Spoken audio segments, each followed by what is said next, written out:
Hari Om Swamiji. Hari Om, Hari Om, Hari Om. Thank everyone. Wish you all a happy new year. Yeah, thank you. Welcome to the continuation of the discussion on the foundational texts of Indian philosophy. This meeting will be recorded and it will be posted on YouTube. If you have missed any of the previous discussions, you may find it on YouTube. There will be a question and answer segment at the end of the. If you have any questions, please feel free to unmute yourselves and ask. Please use the raise hand feature of Zoom in order to maintain the queue. If you are not speaking, please mute yourself in order to minimize the disturbances. Thank you.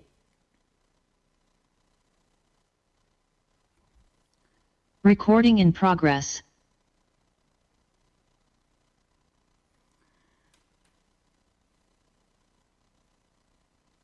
Om Sthapakaya cha dharmasya sarvadharmaswarupine avataravarishthaya Ramakrishnaya te namaha Sudhismritipurananam alayam karunalayam namami bhagavat padam shankaram lokashankaram.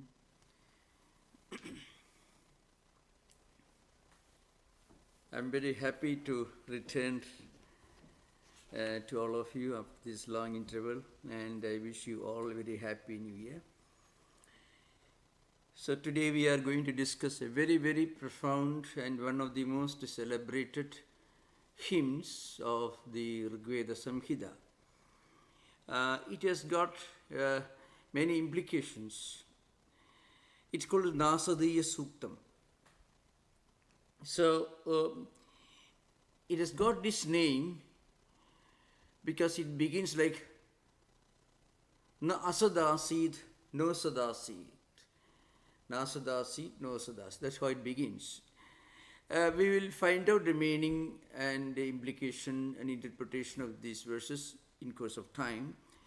But at the beginning, a few words of introduction to give you an idea of the profound significance, philosophical and spiritual significance of this well-known verse. You should remember it attracted the attention of many, many European Indologists right from the beginnings of 19th century. It appears in the 10th mandala of Rigveda Samhita. As you may remember, the entire Rigveda Samhita is divided into 10 sections called mandalas. Each of these sections, mandalas, contain a number of suktams called hymns. And each of these hymns will have a number of verses called slokas. So this particular suktam appears in the 10th mandala, 129th suktam, 7 verses, only 7 verses.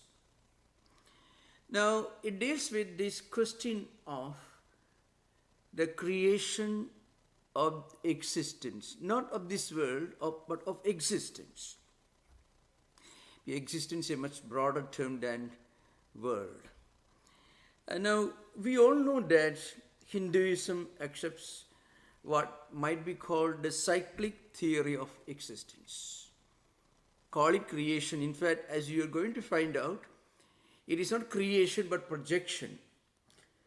Because creation implies creating something from a state where that created substance did not exist. For example, you make a pot from clay. The clay did not exist in the form of pot, and a new entity comes into existence. It is called creation of the pot.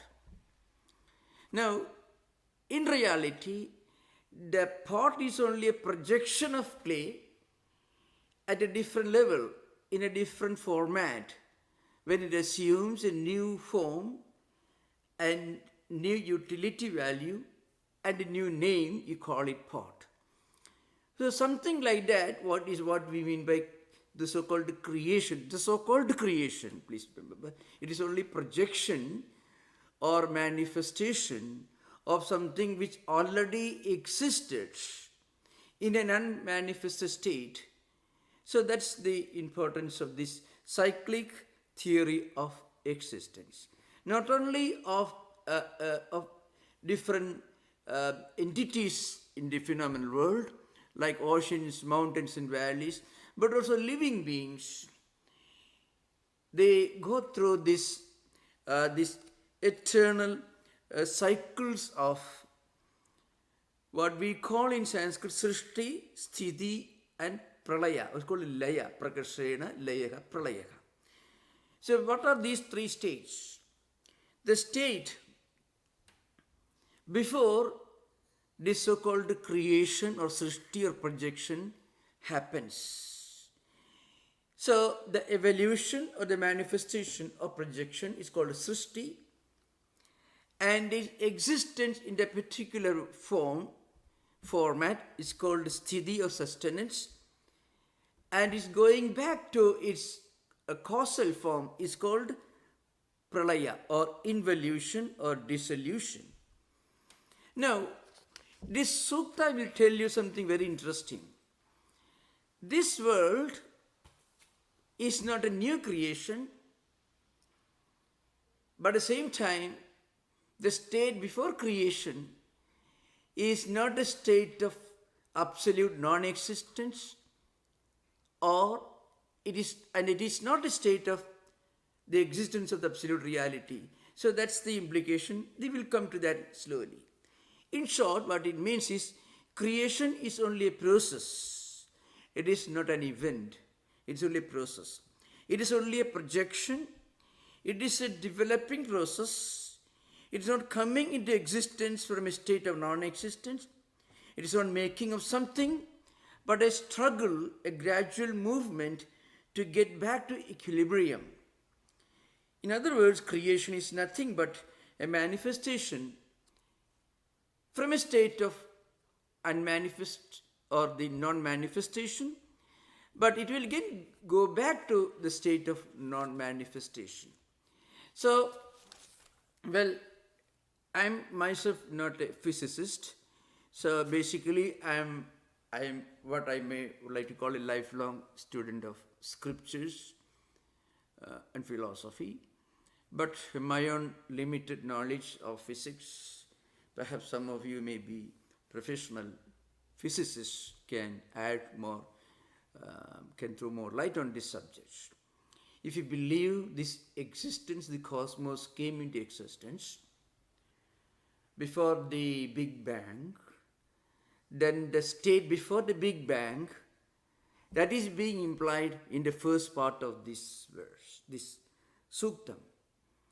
At the beginning, there was neither existence nor non-existence. It was neither absolute reality nor absolute unreality. So what is this projection? So you find a lot of ideas coming here, but it is not a hymn of theogony. Theogony is a genealogy or study of the evolution or development of different deities, gods and goddesses. A particular branch is called theogony. So the ultimate answer to the question, what is the nature of existence or the so-called creation, is not a negation, it is not an affirmation, it is not an idea or a creator God, a thing or a concept like creationism, but it is a prolonged contemplation into the mystery of what is beyond description. So, I shall begin the first part of this suktam, because I have in front of me the Rigveda Samhita with Sayanacharya's commentary. Sayanacharya's commentary is taken up because he was the one who wrote commentaries on all the four Vedas. So, as a prelude to this verse, we have to remember, every hymn has got a rishi, and there will be a reference to the particular meter in which it is composed, and also to the particular deity to whom it is addressed. So Parameshti is Prajapati. Parameshti Prajapati is Rishi. I mean the name of the great sage to whom this truth, this mystery was revealed is Prajapati, and the particular meter in which this Suktam is composed is Tushtup. So you find in the previous class on Purusha Suktam, we find Purusha Suktam contains Tushtup and Ushtup, both the meters, but mostly Tushtup Chanda and Paramatma Devada. So it begins like this. Nasadeeya no sadasit tadanim nasit raju no vyoma paroyat kimavariva kuha kasya sharman nambhakimasit gahanam gibhiram. So I'm not reading the entire Sayana's Bhashya. It's a longer one, but I have selected certain sections of Sayana's commentary. So what Sayanacharya is going to tell you, I just read some of these words, then continue the description of the Suktam in general. So, Srishtehe pragavastha nirasta samasta prapancha ya pralayavastha sa nirupyati. So what is the subject of discussion here? Before the so-called creation began, there was a state, and the state is called pralayavastha. So, laya means merging into.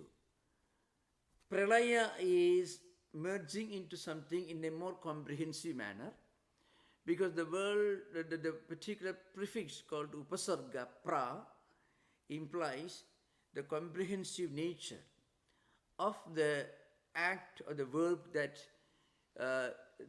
is put after the prefix or upasarga. So, pragashenalaya means what is existed for some time, going back to its causal form is pralaya.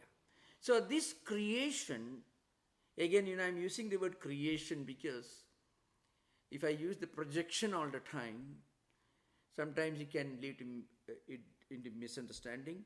But you remember, creation here is totally different in its concept and in its philosophical significance from what creation implies in the biblical literature or in Abrahamic literature in general, where a creator God creates this world. So, from a state of non-existence, a creator God, anthropomorphic, monotheistic God concept, creates this world. Now here, it is something different. So we have to keep that difference in mind when we use the word creation, because that's a common word that is popular and more widely understood to English reading public. So I'm using the word, but you have to remember the creation in this particular context of Nasadeeya Suktam doesn't imply a creator God creating this world from a state where this world did not exist. In short, I shall give the format. Our karmas, our vasanas, our tendencies, our impressions, our samskaras, all that we have accumulated in our life, they will remain in seed form when this universe one day goes back to its causal form. And after a period, this universe will re-emerge. That is the next sarga, next projection, next creation. And based on our actions, our thoughts, our impressions, we will re-emerge, and again this cycle continues. So the cycles of creation, existence, dissolution, and re-emerging of this universe. This continues. This is the essence of the cyclic theory of creation in Hindu philosophy. So here, Srishtehi Prank. Before Srishti means creation. Again, creation implies projection. We should remember that. Now, what's the difference between a projection and a creation? A projection is the manifestation of something which already in a way exists in an unmanifest form, which suddenly appears to exist, and that state is called projection. So before the world came to be projected or created, Nirasta samasta prapancha ya pralayavastasa nirupide. What was the state before that creation? Maybe some of you who are physicists would like to use the term during the pre-Big Bang time. Think of that. During the pre-Big Bang period, what was that? What existed? So the hymn begins, Pralayadeshayam avasthidam yadasya jagato moolilakshanam tat asat na asid sasavishanavat nirupakyam na asid nahi tadrishat karanat asit sado jagata utpatti sambhavati. So what it means is, before this creation, during the pre-Big Bang time period, absolute non-existence. It was not absolute non-existence. And so the idea that the world was created out of something that was empty, the world came out of emptiness, that idea is rejected logically here. The other commentators will tell you that from nothingness, nothing can come into existence. That idea behind. So, it was not something that was absolutely unreal. So that absolute unreality is called asat. Now, this sat, asat, these two words, they have got a great significance in Vedanta. Remember, this is one of the most wonderful documents of Advaita philosophy. Maybe one of the earliest proclamation of Advaita philosophy. Without much implication in ethics or morality, but more of a highly intellectual inquiry into the nature of existence. Now, Sat in Vedanta means something that exists all the time. Now, what do you mean by something that exists all the time? Something that remains the same without a change. That's the meaning of Sat. So, the Vedantic philosophers will say Shadvikara Atida, Trikala Abadhida, and then Avasthatraya Abadhida, and again Sarva Pramana Avadhi. So some of these 3-4 very important technical terms, these are just like passwords in Vedanta. I should refer to these important statements because they capture a whole lot of meaning within one single structure. It's like categorical imperative, Kant's concept of categorical imperative. If you write a paragraph to substitute this Kantian technical word, you may go crazy and the listeners also will go crazy. If you use the particular word, everything becomes clear. I'm reminded of a funny joke.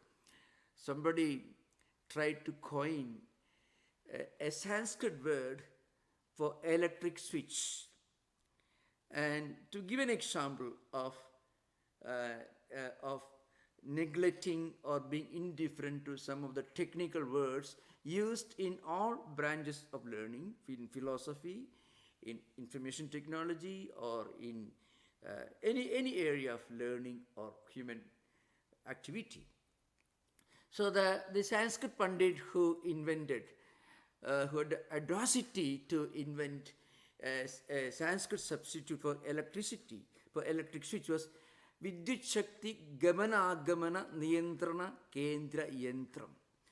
Now, there is no better way for to drive anyone crazy. Vidyut Shakti means electricity.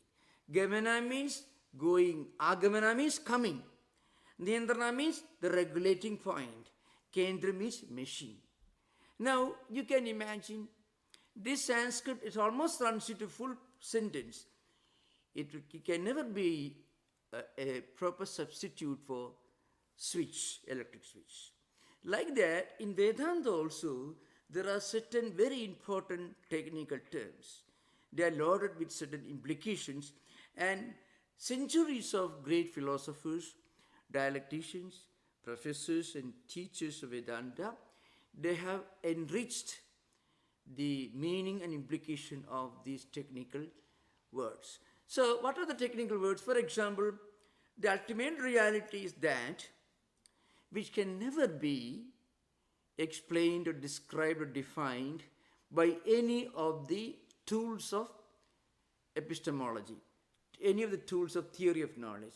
Direct perception, inference, comparison, that is analogy or verbal testimony or presumption or negation. None of these tools can ever describe that absolute reality. Because the moment you describe, you limit it, it becomes finite. It's no more absolute. The moment you describe something, you are limiting it, you are bringing it in something the level of the relative. So the absolute can never be defined. Again, it remains the same without any change in the past, in the present and future. It's called Trigalapadhyaya, not being affected by any kind of change, the past, present and future. Shadvikara Atida, it is beyond any of the changes, any of these modifications, like coming into a state of empirical existence, existing, growing, evolving, decaying and dying and disappearing. And also it should be experienced without any change, as the same in the triple states of human consciousness, like the waking state, dream state and deep sleep state. So the point is, what existed before creation cannot be called the absolute. Because if it can be absolute, it is Sat. So what is the opposite of Sat? Asat. Means something that is absolutely non-existent. Absolutely non-existent. Asat is absolutely non-existent. Sat is something that exists all the time. So absolute existence is implied by the word Sat. Brahman, Paramarthika Satta, the absolute reality. Absolute non-existence is implied by the word Asat. So the Nasadeeya Suktam begins, Na asadasid. In the beginning, what existed was not absolute non-existence. In the beginning, what existed was not absolute non-existence. So to give examples of what you mean by absolute non-existence. For example, the typical examples are like, for example, the horns of a hare, equal to Shashavishana. In fact, Sayanacharya uses, Shashavishanavat nirubhakyam na asid. It was not something like the horns of a hare. No, because it was not absolute non-existence that existed before the Big Bang. Nahi tadrishan karanav asya sado jagada utpatti sambhavati. The reason is, from absolute non-existence, this world cannot come into existence. Swami Vivekananda, in some of his lectures, he drives home this idea again and again. So, most probably Swamiji studied this Suktam, and it is a modern interpretation of the Suktam. But Swamiji refers to the Suktam. I think he wrote a translation of this in Bengali, which is translated in English, but it's not exactly the translation of Sayana's commentary.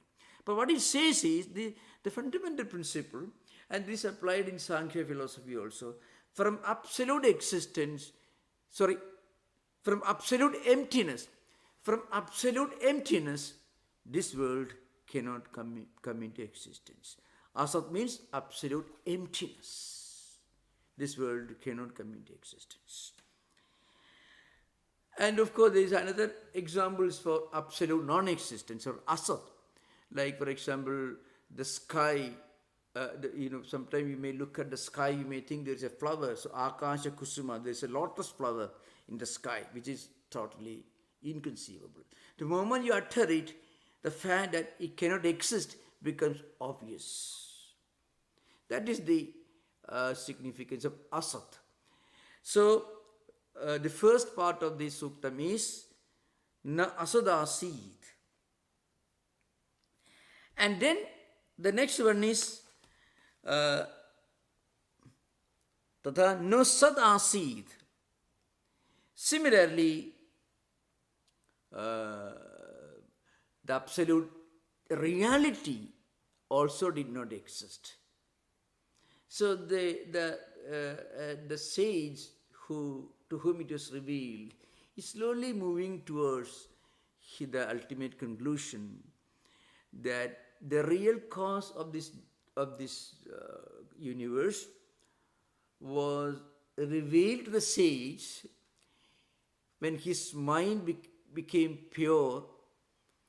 Sadobandhum asadi niravindan hridipadisha kavayo manisha. So, the real answer to the mystery of the world comes only when we meditate, when our mind evolves, and then the true mystery of this reality is revealed, and it is revealed only as an intuition, not as a verbal proclamation. So that is the idea behind. And some of the commentators, later minor commentators mentioned, they say, you get a full picture of anything only when you chase an idea with a pure mind, which is called mananam in Sanskrit. You listen to something, you read something, or you may see a painting or listen to a great music. You understand the true profoundness or greatness, the glory of what you are seeing or what you listen to. Only when your mind closes, when a mind goes after that idea, when you close your eyes, turn your attention towards yourself, and you contemplate on the painting you saw, or the song that you listen to, or the music that you listen to, then only you get the full implication of even our visual empirical experiences. So, ultimately, this truth was revealed to the sage in his meditation when his mind evolved, when he reached an exalted stage of contemplation. So, the next part is Tatha no sadasid naiva sadatmavat satvena nirvajyam nanu no sadidi paramarthika satyasya nishethaka. So the next word, no sadasid, means, it implies that the absolute reality also did not. It was not the absolute reality that existed before the world began. So remember, it's not that absolute reality did not exist. What it says, what existed before this creation cannot be called the absolute reality.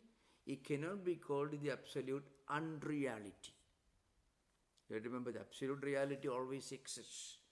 But the sage in his contemplation feels that what existed before cannot be called the absolute, but cannot be called the non-absolute. That means absolute emptiness, because from absolute emptiness, the world cannot come into existence. But if your absolute reality then it cannot create this world.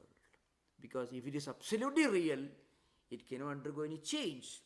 Then from that, this world cannot come into existence. So what it means is, the absolute reality projects itself or appears to have become this universe. In other words, this world is only a projection. Why is it only a projection? Not a creation. Again, you have to remember, if you use the word creation in the true sense of the term, the pot is different from a lot of clay that is lying there. These are two empirical realities. Empirical reality is not absolutely different. But apparently there is a difference. So the clay manifests, projects as pot. But here the point is, when it comes to Nasadeeya Suktam, the implication is the absolute reality in its association with with Maya. The word Maya is also very clearly implied in Nasadeeya Suktam. The word darkness is used here in the coming mantras. The darkness refers to Maya. So what is Maya? Maya is something that's not actually real, but its unreality becomes clear only when you are away from it, when you are free from it. So this Maya or Mithya are two important words, which are actually Nasadeeya Suktam is perhaps the first important document that in a way reflects the future dialectical dimensions of Advaita Vedanta. Because the world is not absolute unreality. It says the world is not absolute reality either. What is this world? This world is there, but the fact that it is only a relative entity is a spiritual experience that you feel when you reach an exalted state of your spiritual evolution. So, maybe it's important in this context because the word Brahman, Maya, Mithya, these terms are implied in this verse, but I shall refer to that on a later occasion. So, in this Suktam, you find Brahman is implied and Maya is implied. Maya is the creative power, and the word Maya is implied in this particular word as darkness. Kim avariva kuha kasya sharman ampakimasid gekanam gebhiram. So in this universe, everything appeared to be merged in a kind of Maya, in kind of darkness. So, in that state, na mritirasid, na amrudanna tarhi, na ratriya anna asid prakeda, anidavadam sudhaya tadekam, tasmad anyat na parakinchanasa. It continues saying, there was no death, there was no immortality, there was no night, there was no day, there was no time, no months, no weeks, all these did not exist. All these come into existence when the absolute reality associates with Maya, and then this world comes into existence, the name and forms, and this time, space, causation, structure come into existence. What is absolute reality? The absolute reality is only something that we experience within us, not a concept that we believe in, but an inner experience that we feel within when we are out of this time-space equation. When time-space equation is transcended, there is no night, there is no day, there is no sun, there is no moon, there is no day, there is no night, there is no week, no month. It goes on like that. Time stands still, which means time is transcended. When time stands still, it means time is transcended. So very, very beautiful, very profound, very mystical poem.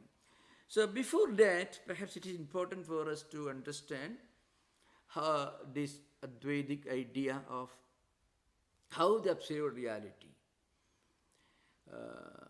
appears to create this world. Okay, now I shall try to refer to some of the definitions of Maya or Mithya. So one definition, because there are many definitions. One is indescribability. Sadasatta anadhikaranatum va mithyatum is an important definition given by the author of Panchapadika, Padmapada, in his Panchapadika, which is an important commentary in the Vivarana tradition of Advaita, which is a commentary on Shankaracharya's Prasthanatraya Bhashya, that is Brahma Sutram Bhashya.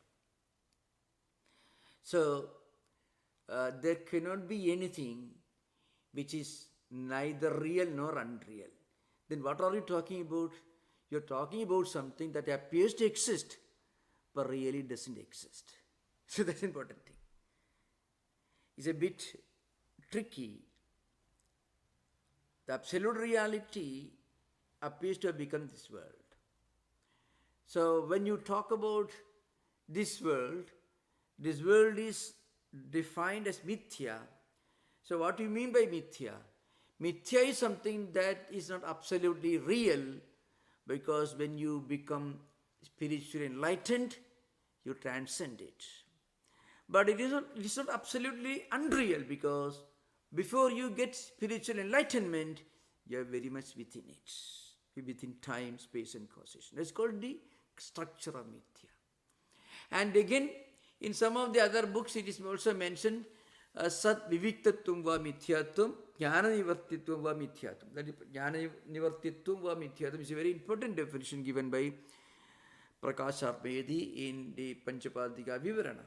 But he says, when you get this absolute spiritual experience, not knowledge in the intellectual sense, but when you get this absolute spiritual experience, this inner experience, then you come to know of the relative nature, the changeability, the changing, the impermanent nature of all this phenomenal existence. It is not something that you believe in, it is something that you feel deeply within yourself as part of your own spiritual evolution. So that's why in this important poem, the author uses the language of paradox, the language of opposites. It's the only way to explain, to express what is beyond description. So the world itself is essentially indescribable. It's a mystery. So instead of proclaiming it as a mystery, in one word, the poet goes on explaining, well, you look for yourself, what's the nature of the world, how it is there. But before it became like this, there was something which was not absolutely real, which was not absolutely unreal either. So, as we proceed further, you can go deeper into the great mystical nature of this poem. So, I shall finish the first one and then we'll come to the next. Kim avareva kuha kasya sharman nampakimasi gaganam gibhiram. So, the sage tells you, vi oma parayat no vyomna parastat ubarideshe diloka prabhuti sattilokantam yadasti tadabi nasi. What it means is, the worlds, different worlds below or the space above, none of this existed before the creation. Srishtehi prak means before the creation, none of this existed. Again, it continues, Gaganam Gabhiram Ampakkim Asid. So at that time, there was something that existed which is deep, a deep darkness, a deep, indescribable feeling of awe and mystery. The next verse, Na mrityurasid. There was no death because there was no immortality. So death and deathlessness, these two. Again, this language of opposites and paradox. The point is the indescribable nature of this inquiry of this world is explained by using these apparently contradictory terms. So there was no death and there was no immortality. But at the same time, na ratriya annak asit prakeda. There was no night and there was no day. So according to Vedanta, you know how this creation proceeds. When people die, when different living beings die, whatever they have done in this world, whatever actions they have done, all those actions will remain in seed form. Maybe you know what you do in this life with our eyes and senses. The senses and eyes, all the five senses of perception, eyes, ears, and so on, they will perish along with this body. Hands all will perish. But the subtle tendencies and impressions left behind by your actions will remain in seed form. So when the next vikalpa, the next srishti, the next creation, the next cycle begins, all these will come back and different living beings will take birth again in appropriate bodies, human bodies or animal bodies. So all the samskaras that we recollect, that we gather in this life, they remain intact. Remember, it doesn't mean that samskaras cannot undergo transformation.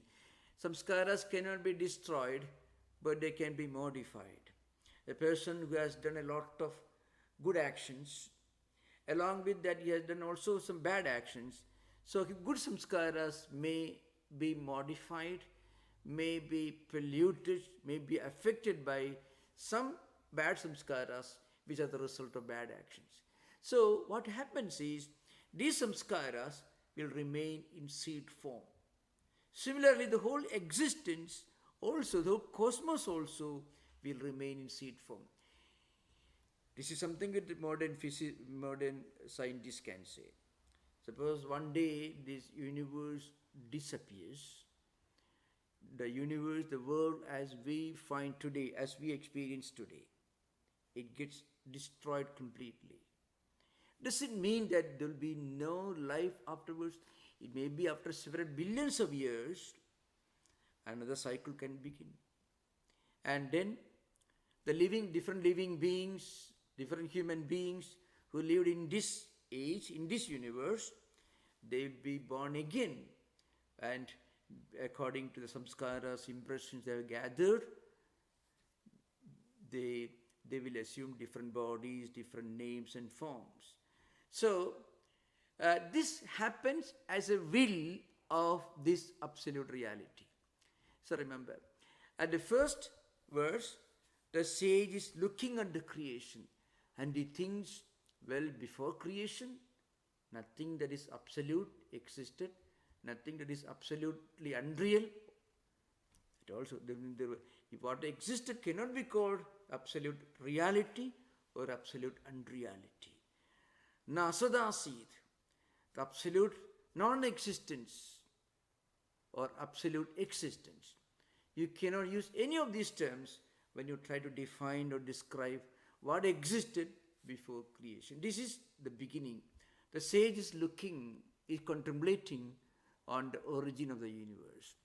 Finally, he will come to realize, well, there was something which also cannot be described, but it always exists. That's called technical Brahman. So this is slow evolution towards the idea of Advaitic concept of Brahman. So at the beginning, the sage is looking, contemplating, meditating on the mystery of the universe. So what was there before the creation began? There was something which cannot be called absolutely real or absolutely unreal. And slowly things began to emerge. And in the beginning there was no time, neither death, nor deathlessness, nor night, nor day, nothing of that, nothing of the kind. But slowly, from the previous cycle, death and deathlessness, night and day, suns and moons, they re-emerged and a new cycle begins. This is how the cycles continue to move through the cyclic, transmigratory, cyclic rotation. This is a theme of this Suktam. So at the very beginning, I don't want to go longer into this. You can ask questions. And this can be called somewhat an introduction into this. It's a bit puzzling. It has puzzled many scholars, not only us, but also in ancient times.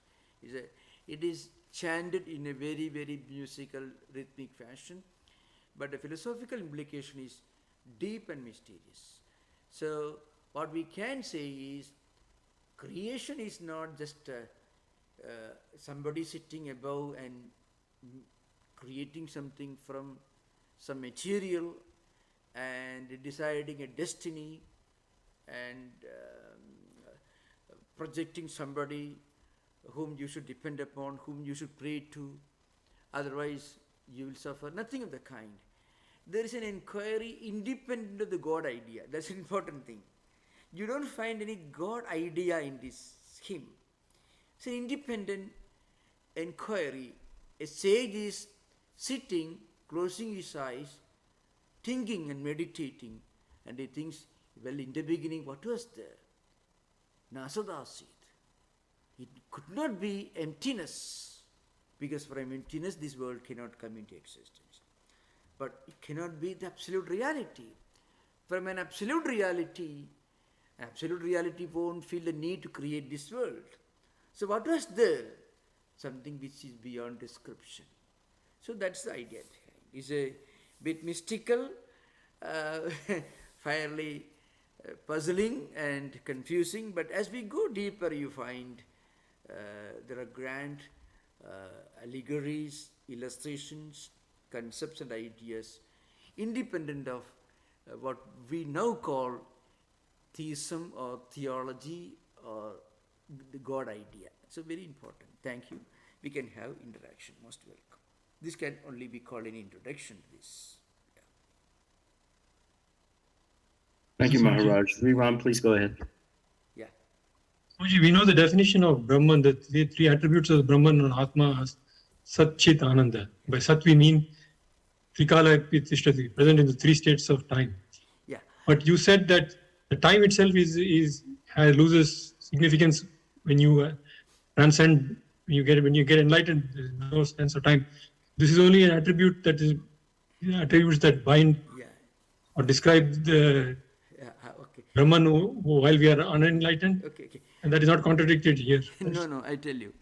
So remember, when you read, and I think you must have read a lot of the primary introductory works of Shankaracharya, Tattwamayanandaji, Advaita, which you refer to, in these books that you must have read, there are very clear-cut descriptions of philosophical terms, philosophical ideas. Here is a grand poem. A poet is contemplating the mystery of the universe. And you don't ask a poet, why do you call this, why do you call that? And when you reach to the end, you find the poet actually reaches where Shankaracharya begins, remember. Whatever you read in the introductory verse, because I'm very happy to remember your early questions, which showed that you have read a lot of the primers or introductory works of Shankaracharya's Prakarana, Kanthas, Tattva-bodha, Atma-bodha, Viveka-chudamani, and so on. These are wonderful. These poems are different from that. They have a different quality. These are the early documents of man's search, not search, intellectual search, emotional search, poetical inquiry. Now, a poet doesn't inquire into the mystery of the universe using a manual or a GPS system. Okay. A poet dwells deep into the mystery of the universe through his own route, the route of his emotions and feelings. So he's somewhere asks this question, what is the universe? So we have only begun this. What is the universe? And you see, what was there before all these trees and mountains and valleys came into existence? He's asking the question. Certainly it was not total emptiness. Asadasit. Because from total emptiness all this cannot come into existence. Nasadasit. Nor the absolute reality. So what was there? Then he goes on, contemplating. Tadani. Tadani means what? Before all this came into existence. This is not the way Vedanta philosophy begins, but this is the way a mystic opened his eyes, not his physical eyes, but his spiritual, mystical eyes, to the mystery of the universe. Then he says, certainly, and of course, Sayanacharya's commentary I read, Sayanacharya is a great Advaitin, so he used the word Sesavishana and so on, which actually a jargon, an allegory, a comparison, a method of comparison used right from the pages of Shankaracharya's commentaries. So let us stick to the poem itself, he says. So he says, Kim avari vakkuha kasya sarman. Again, before this, neither the space nor the worlds below, nor suns or moons, none of this existed. There is no denial, there is no proclamation of Brahma Satyam Jagat Mithya, nothing of the kind. Here, poet is just looking at the skies and mountains and Kali. So that's the context where we are. So that's the glory of this poem. So if you ask the question, Satchidananda is the Surupa Lakshana of Brahman, because you cannot describe it, but what you can say is absolute existence, absolute knowledge, absolute bliss. That the nearest approximation you can adopt while describing the indescribable. The indescribability of Brahman is different from the indescribability of the mystery of the universe that is implied here. Here, the poet is not looking at Advaita philosophy right now in these first one or two verses, looking at the creation, the mystery, for where all this come, how they came into existence, what was there before they all came into existence. So we have reached only that point. Okay, remember that. Thank you. Thank you, sir. David, please go ahead, David.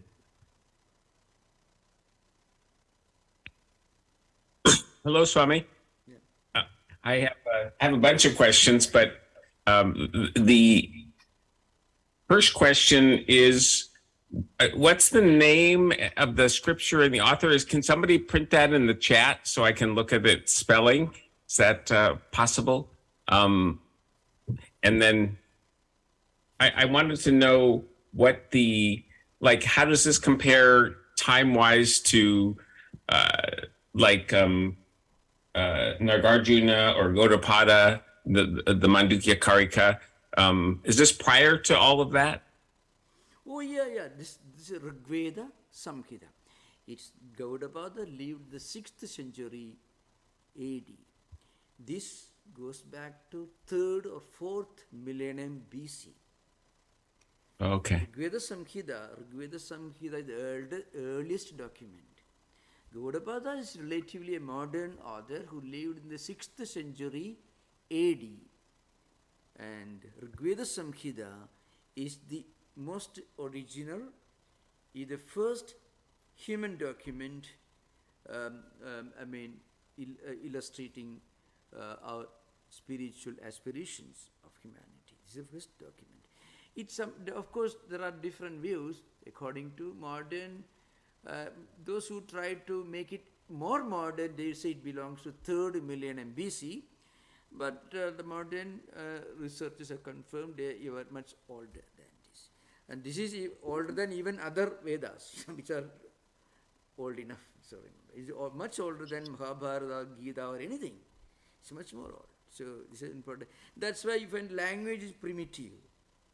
Language is not so well organized. So that's the strength of the poetic force of the language. Where the language becomes very well organized, is poetic beauty will be lost. This is an important thing.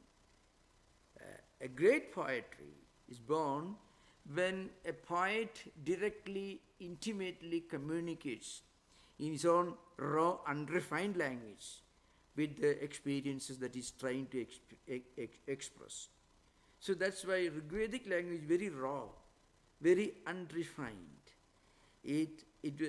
Long before Sanskrit language was standardized in the 9th century BC by Panini. This doesn't follow the language, the grammatical rules of Panini completely. I mean, of course, Panini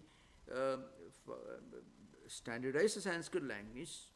This also he must have considered, but this is a much older. It's almost like, what to say, if you compare Bernard Shaw's Pygmalion or Bertrand Russell's History of Western Philosophy, compare that book with Chaucer's Canterbury Tales. Do you imagine?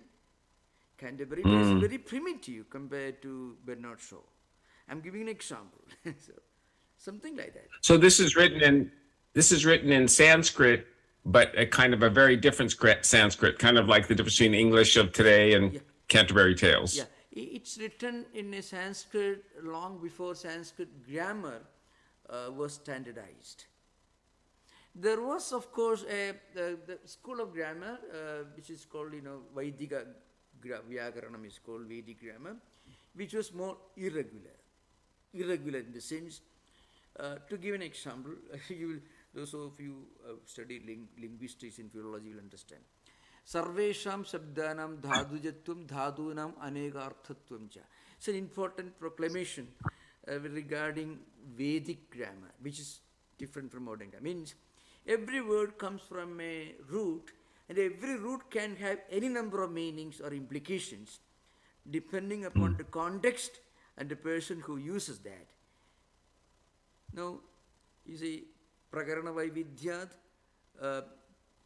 Pravaktuhu Vaividhyacha, Sabdanam Anegarthatvam. These are all statements from Durgacharya's commentary on Yaska's Nirukta. Yaska was the one who selected a few of these Vedic mantras and wrote a book that could be roughly called a thesaurus. Means he took some words and gave descriptions, different alternate meanings and implications. So what it means is, it's a very irregular language, very irregular. So, but remember, many of these words they are according to Panini's grammar, because Panini considered, for example, Kasya Sharman. It's Sanskrit. Kasya means a Sashti Vibhakti, 6th case ending singular. So all these are modern grammatical rules. But the point is, the book as such, Rigveda Samhita as such, it predates the standardization of Sanskrit grammar and linguistics and philology. That's the idea behind it. Thank you. Question. Swamiji, can we say that one takeaway from the Nasadeeya Suktam for ordinary people is to say, don't worry about what creation is all about. There was existence and there was non-existence. I mean, if that is the level of abstraction at which the rishis are thinking, they're probably trying to say that, this is something that you don't need to worry about, how creation came about. Yeah, that also can be one reading of it. But there are also some strong statements which have got a deep philosophical implication. For example, the 4th mantra, Sadhu Bindum Asadi Niravindum Hridi Pradisha Kavayo Manisha. So what it means is, Ainacharya says, for example, Satvena Idani Manubhuyamanasi Jagadaga Bandham Hedubhudam Kalpandare Praninishita karma samuham, etc. You know what he says? Human beings doing different karmas, different actions, going through different experiences. They leave behind the seeds of their own samskaras, and based on that, the next cycle begins. So you can see a direct. Hello, some sound is coming. Some disturbing sound. Okay. You can see direct reference to the whole mechanism of rebirth, love karma, and reincarnation. All that you find here. You are right. That kind of interpretation is there, but there are also very, very, very direct allusions or direct implications, references to some of our own experiences. They are very relevant. For example, law of karma is there. Talking of incarnation, all can be read into this one. Thank you. Thank you. Sir. Thank you. Maharaj, Yeah. you used a Sanskrit term in passing, Trigalapada, for beyond changes. Yeah. I was wondering about that term. Yeah. But it is a trikala abadita. Abadita means unaffected, not modified. Trikala means 3 times, 3 points of time: the past, the present, and future. So the absolute reality remains the same without being affected by the change in time. So, the past, what belongs to the past can change, can become older and older, and the things are not perceived the same way in the past, present, and future. So these triple points of time will affect everything in this world.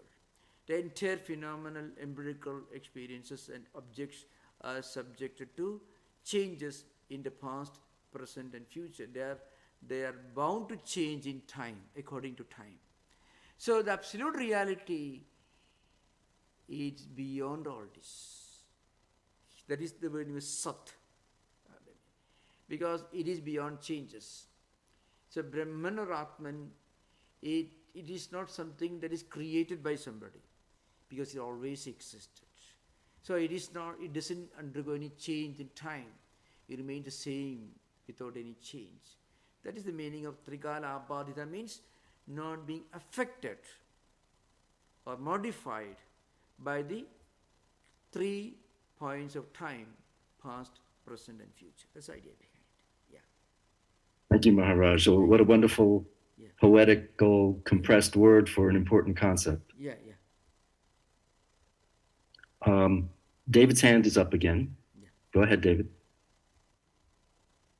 Swami, is the term prakriti used in this poem? Is that the same meaning? Is that, I mean, both in terms of that and also like in the Panchadasi, the Panchadasi uses the unmanifest, but it also uses Hiranyagarbha, or are those all later concepts that this doesn't refer to? Yeah, here and there, in fact, Panchadasi. Panchadasi is a book that belongs to 13th to 14th century by Vidyaranya. It's a very modern book.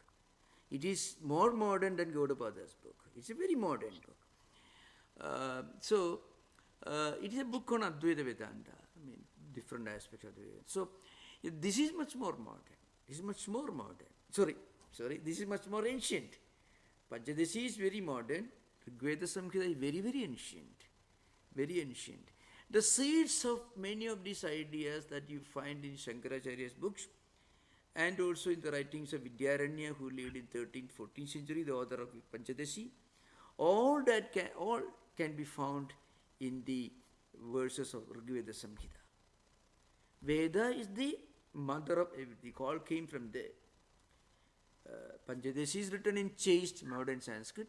Rigveda Samhita, belonging to 3rd or 4th millennium BC, is written in a very irregular, archaic language. Very archaic. Yeah. So this is the author of this? Who is the author of this Samhita? Well, we can say this. These verses were revealed to a great sage. His name is Parameshti Prajapati. He is the compiler. So what we can say, he must have, in a contemplative mood, these thoughts must have flashed through his mind, and he must have written down. Because many of these sages were living independently in different hermitages. Later, all of them got codified and became Rigveda Samhita. So, the thoughts that occurred to him in his contemplation, he must have written down, he must have taught to his disciples, and in a particular meter, that ancient Vedic meter, the Trishtu, and he addressed this to a deity. So, at the beginning, these must have, in ancient times, these Vedic sages sitting in the banks of rivers or mountains, the Himalayas, in meditation. They must have thought of the mystery of the universe. You remember, there was no temple, there was no puja, there were no rituals. They were all living close to nature. So, just sat there, thought and contemplated. These thoughts must have flashed through their mind, and in the work, this great mystical poem, and he must have taught his disciples and others, and they wrote. That's how it came to our hands today. That's the idea behind. There's a Were they? Yeah. So they were illumined souls. They were These illumined people, souls, most certainly. likely. Certainly, they were illumined souls. Remember, such forceful ideas cannot originate in a mind which is not illumined.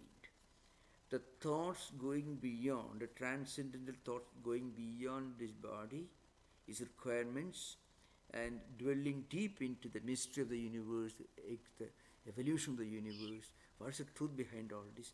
This cannot happen unless they're enlightened. The main difference between many modern, Wordsworth, Shelley, Keats, you can find. So, some of the 19th century Victorian poets. Just give an example, or Emerson and others. The example, Bidman, the main difference, I think, tell you, these sages, because of those times, they must have practiced a lot of austerity by force of circumstances, living the Himalayas. Have you heard of Swami Tattwamanandaji? He was the guru of Swami Chinmayananda. And he was living in Gomukhan, high in the mountains, where even nomads won't live, even animals won't live during winter. He remained eating some leaves and things like that. So this Swami went there, and then he was transformed. Perhaps he was a modern journalist. Anyway, the changes that happened, and he became a great monk. And give an example. So this is in the early decades of 20th century, as you can find. So you can imagine, he didn't have a large number of books or any material or anything, living in a hut somewhere.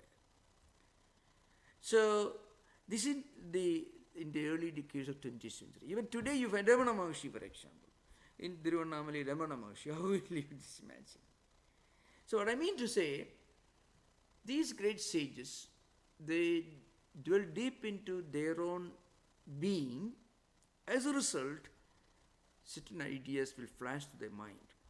But these experiences are supported by great spiritual disciplines like meditation, austerity, rigorous, sometimes to the point of self-torture, we find. When these ideas flashing through their mind are supported by these severe disciplines, they acquire a special potency. And they remain there, and they'll inspire many generations to come. In today's world, in 21st century, for example, a man like Thoreau or Emerson, who could think of things that nobody thought of in those days. I mean, higher concepts of life and existence. Because there was not a tradition to support and continue that. So today you don't have Emersons living in our country today. But these sages, they left behind them a tradition, a group of disciples who follow their disciplines. So we call it parampara, a lineage. The lineage perhaps you can find in Christian mystical tradition, in the Jewish mystical tradition. They had a lineage studying Torah and Talmud with great devotion, with dedication. So a tradition, a spiritual potency is gradually evolves. Buddhism, not only Hinduism, any of these traditions you find. So when this experience, we call enlightenment, you mentioned, that when this enlightenment is supported by severe self-discipline, spiritual disciplines, meditation, then it becomes a tradition. And the tradition in a way influences and inspires succeeding generations of people. And you find that light remains alive for centuries when there is lineage. In the absence of a lineage, the light may not remain for long. First World War came and transcendentalism practically disappeared. You just imagine. If there was no First World War, the transcendentalism would have remained more potent and influential in American history. But the First World War came, depression came, so you can imagine. A young society will radically undergo changes very fast. But ancient Indian society, even now there are people who won't care for your science and technology. They still continue taking bath in cold water in the morning, reciting the Vedas, and then only they will take breakfast. Things like that. It may look ridiculous and superstitious, but that preserves a lineage that keeps alive this light of tradition. That's the strength of it. So the people who became illumined and wrote these poems, or before them, maybe they had no scripture. They just somehow got illumined without any study or. You're right. Rigvedic sages may not have had any canonical tradition to bang upon, to depend upon, because Rigveda is the beginning of Hindu spiritual canon, canonical literature in Hinduism. 3rd or 4th millennium BC, you have to remember. So that's the idea behind. If you compare Rigveda with, let's say, Rigveda with the Book of the Dead, Egypt's the ancient, say, old book of Egyptian culture. Well, Rigveda Samhita is recited, studied by people, including small little children. Even now, recently I attended a Vedic seminar, 2 Vedic seminars, in fact 3 or 4 actually. One involved a project for preserving ancient manuscripts. They're preserving ancient manuscripts in an ancient monastery with the help of some manuscriptologists from Pondicherry, who are French people. They have come there, they're giving technical assistance for preservation of this. And they look upon this, and all these professors with PhDs in Sanskrit and Vedic studies, they they're dedicated to this. Small little children reciting, taking bath in the morning and reciting this. You don't find anyone doing that, the Book of the Dead of the Egyptian civilization. Because there is a sanctity and sacredness attached to that. That is very self-rewarding.